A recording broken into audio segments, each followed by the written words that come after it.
بسم اللہ الرحمن الرحیم۔ حضرت عثمان رضی اللہ تعالیٰ عنہ کی شہادت کے بعد مدینہ کے لوگوں نے حضرت علی رضی اللہ تعالیٰ عنہ کو نیا خلیفہ چن لیا اور یوں 18 جون سن 656 عیسوی میں حضرت علی رضی اللہ تعالیٰ عنہ خلیفہ بنے۔ حضرت علی رضی اللہ تعالیٰ عنہ نے تقریباً 5 سال خلافت کے کام سر انجام دیے، لیکن ان 5 سالوں میں شاید ہی کوئی ایسی رات ہو جس میں حضرت علی سکون سے سوئے ہوں۔ حضرت علی رضی اللہ تعالیٰ عنہ نے خلیفہ بننے کے بعد ان کے خلاف پہلی بغاوت اٹھ کھڑی ہوئی، جس میں حضرت طلحہ، حضرت زبیر اور ام المؤمنین سیدہ حضرت عائشہ رضی اللہ تعالیٰ عنہ بھی تھی۔ ان تینوں شخصیات کا ایک ہی مطالبہ تھا کہ حضرت عثمان کا قصاص لیا جائے اور قاتلوں کو چن چن کر قتل کر دیا جائے۔ اس مطالبے میں ہزاروں مسلمان حضرت عائشہ رضی اللہ تعالیٰ عنہ کے جھنڈے تلے حضرت عثمان کے قصاص کے لیے جمع ہو گئے۔ کچھ لوگ حضرت عائشہ کے حامی تھے اور کچھ لوگ حضرت علی رضی اللہ تعالیٰ عنہ کے حامی تھے۔ کچھ ہی دنوں کے بعد بصرہ کے بازاروں میں حضرت علی اور حضرت عائشہ رضی اللہ تعالیٰ عنہ کے حامیوں کے درمیان تلخ کلامی شروع ہو گئی اور لڑائیاں شروع ہونے لگیں۔ اس وقت بصرہ کے گورنر عثمان بن حنیف تھے، جو کہ حضرت علی رضی اللہ تعالیٰ عنہ کے ساتھ مخلص تھے۔ انہوں نے خون بہانا پسند نہ کیا اور حضرت علی رضی اللہ تعالیٰ عنہ کا انتظار کرنے لگے۔ حضرت علی رضی اللہ تعالیٰ عنہ بھی اس دوران مدینہ طیبہ سے بصرہ کے لیے روانہ ہو چکے تھے۔ اسی دوران بصرہ کے گورنر عثمان بن حنیف کے پاس حضرت علی رضی اللہ تعالیٰ عنہ کا قاصد پہنچا اور اس نے حضرت علی کا پیغام پہنچایا کہ جس میں آپ نے باغیوں کے بارے میں فرمایا تھا، یا تو وہ میری بیعت کریں یا جنگ کے لیے تیار ہو جائیں۔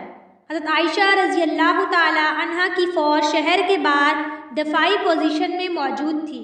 بصرہ کے گورنر نے صلح کی ایک اور کوشش کی، مگر صلح نہ ہو سکی، جس کے بعد بصرہ کی فوج جنگ کے لیے بصرہ سے باہر نکلی اور حضرت عائشہ رضی اللہ تعالیٰ عنہ کی فوج پر حملہ کر دیا۔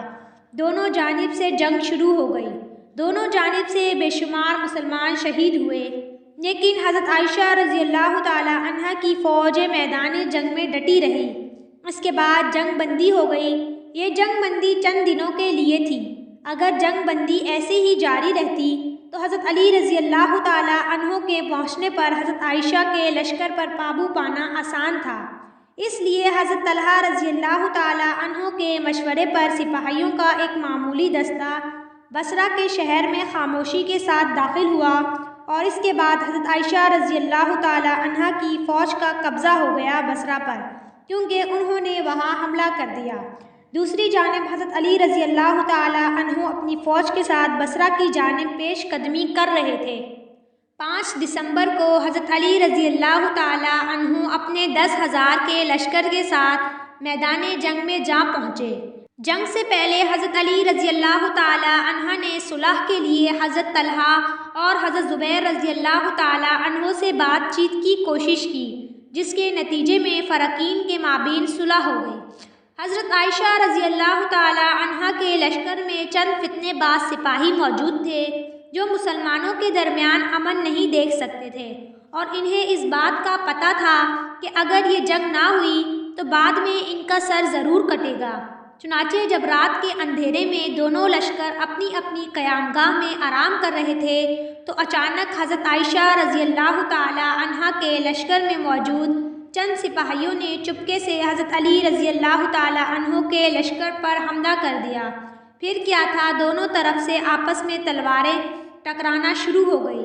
36 ہجری جمعے کے دن بصرہ کے قریب حضرت علی رضی اللہ تعالیٰ عنہ اور حضرت عائشہ رضی اللہ تعالیٰ عنہ کے درمیان ایک جنگ ہوئی جو جنگ جمل کے نام سے مشہور ہے۔ اس جنگ میں حضرت طلحہ کی بھی شہادت ہوئی۔ حضرت علی رضی اللہ تعالیٰ عنہ کی فوج نے باغیوں کو کچلتے ہوئے فتح حاصل کر لی۔ جنگ جمل میں ہزاروں مسلمانوں کا خون بہا اور دونوں جانب سے ہزاروں مسلمانوں کی شہادت ہوئی۔ امید ہے کہ آپ کو آج کا یہ واقعہ پسند آیا ہوگا، تو ہمارے چینل کو سبسکرائب کریں، ویڈیو کو لائک شیئر ضرور کریں۔